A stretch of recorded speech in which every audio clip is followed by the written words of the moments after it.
जय श्री राधे कृष्ण। हिंदू पंचांग में हर महीने आने वाली एकादशी तिथि का विशेष महत्व होता है। इसमें से एक है उत्पन्ना एकादशी, जो मार्गशीर्ष मास के कृष्ण पक्ष की एकादशी तिथि को आती है। मान्यताओं के अनुसार उत्पन्ना एकादशी का व्रत मन को शुद्ध करने और जीवन में सकारात्मक ऊर्जा लाने वाला होता है। यह दिन नई शुरुआत, आत्मिक शांति और भगवान विष्णु की कृपा प्राप्त करने का उत्तम अवसर है। जो व्यक्ति इस व्रत को सच्चे मन से करता है, उसके जीवन में दुखों का अंत होता है और घर में सुख समृद्धि का वास होता है। उत्पन्न शब्द का अर्थ है उत्पत्ति या जन्म। धार्मिक मान्यताओं के अनुसार इस दिन एकादशी देवी का जन्म हुआ था, जिन्होंने असुरों से धर्म की रक्षा की थी। पौराणिक कथाओं के अनुसार जब असुर मूर दानव ने तीनों लोकों में आतंक मचा दिया था, तब भगवान विष्णु की योग निद्रा से एक तेजस्विनी शक्ति उत्पन्न हुई। यही शक्ति एकादशी देवी कहलाई। देवी ने असुरों का वध किया और धर्म की स्थापना की। इसीलिए इस दिन व्रत रखने से नकारात्मक शक्तियों का नाश होता है और जीवन में धर्म और शांति का वास होता है। इसी कारण इस एकादशी को सभी एकादशियों की जननी कहा जाता है। जो व्यक्ति श्रद्धा से इस व्रत को करता है, उसके पाप नष्ट होते हैं और जीवन में नई ऊर्जा और सफलता प्राप्त होती है। इस साल 15 नवंबर के दिन शनिवार को उत्पन्ना एकादशी का व्रत रखा जाएगा और व्रत का पारण समय 16 नवंबर को दोपहर 1:10 से 3:18 तक है।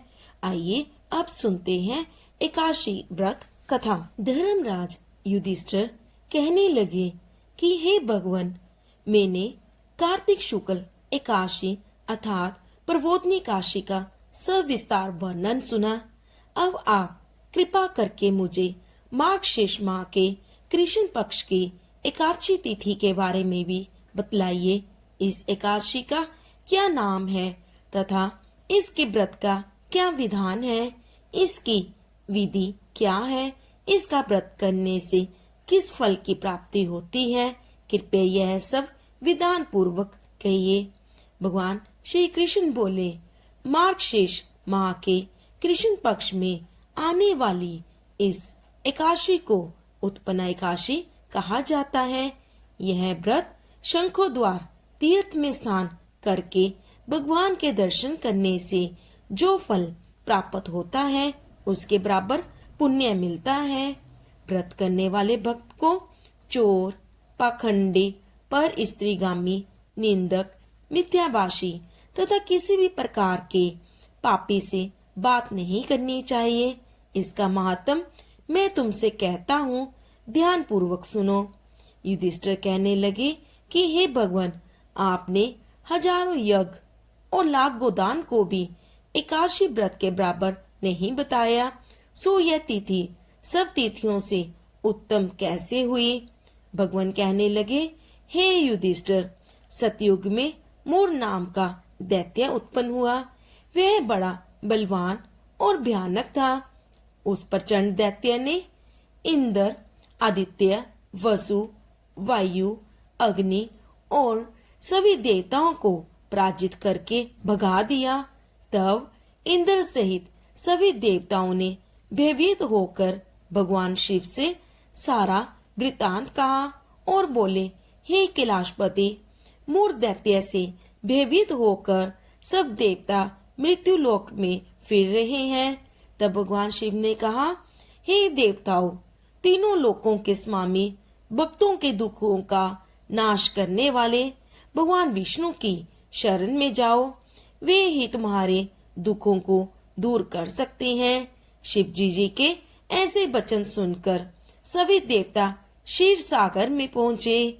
वहां भगवान को शयन करते देख हाथ जोड़कर उनकी स्तुति करने लगे कि हे देवताओं द्वारा स्तुति करने योग्य प्रभु, आपको बारंबार नमस्कार है।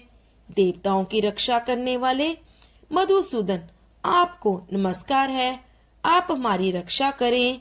दैत्यों से भयभीत होकर हम सब आपके शरण में आए हैं। आप इस संसार के कर्ता, माता पिता, उत्पत्ति और पालन करता और संहार करने वाले हैं।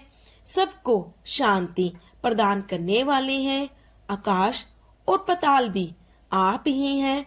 सबके पितामह ब्रह्मा, सूर्य, चंद्र, अग्नि, सामग्री, होम, आहुति, मंत्र, तंत्र, जप, यजमान, यज्ञ, कर्म, कर्ता, भोक्ता भी आप ही हैं।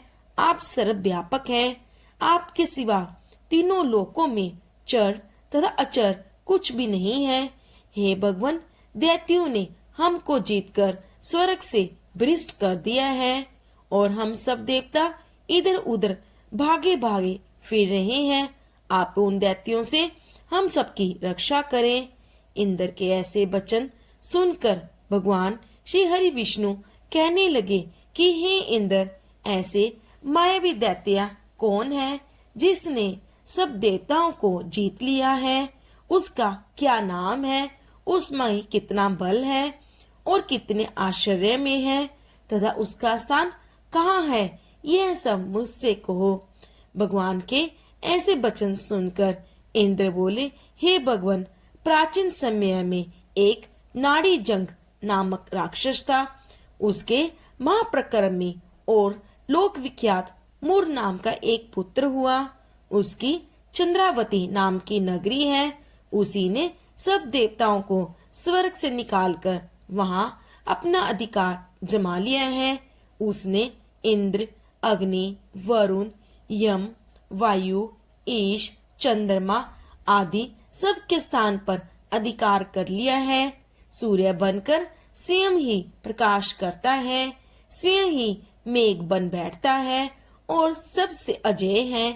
हे असुनिकंदन, उष्ट दुष्ट को मारकर देवताओं को अजय बनाइए।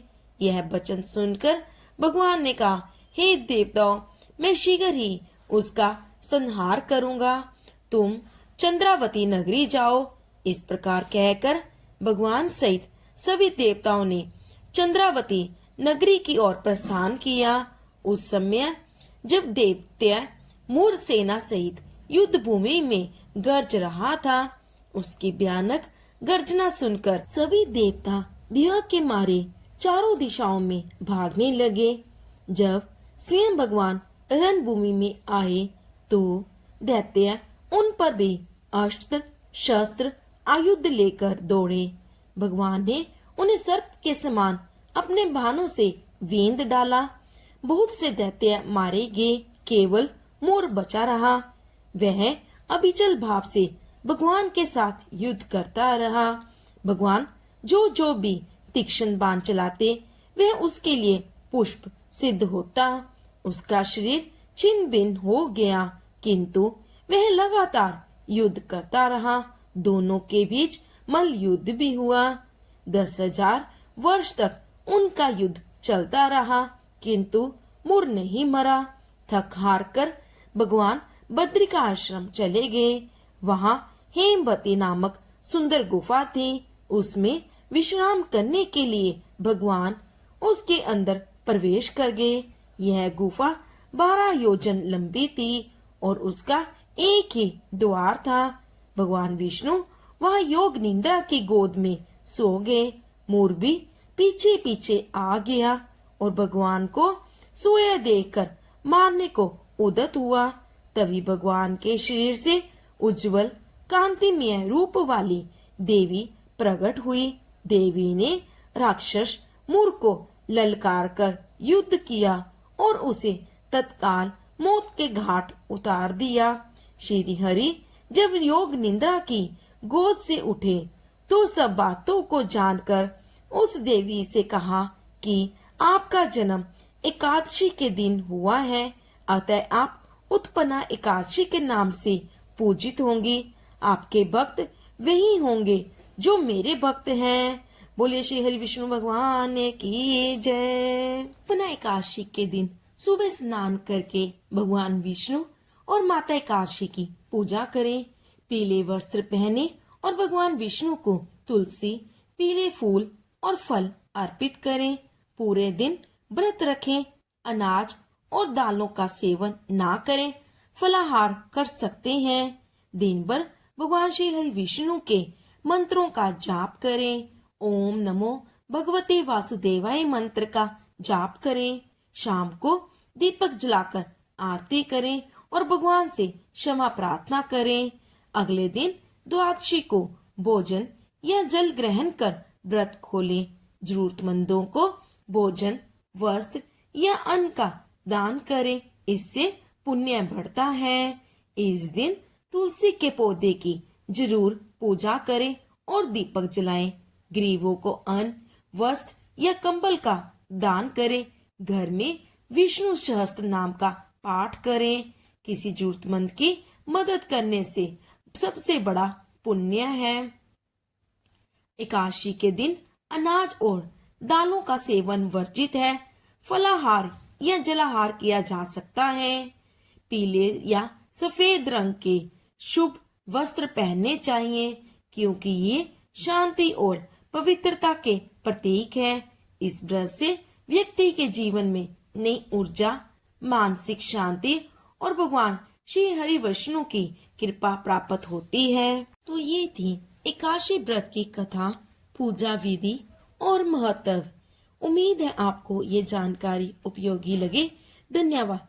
प्लीज मेरे इस चैनल को लाइक, शेयर एंड सब्सक्राइब करें। धन्यवाद।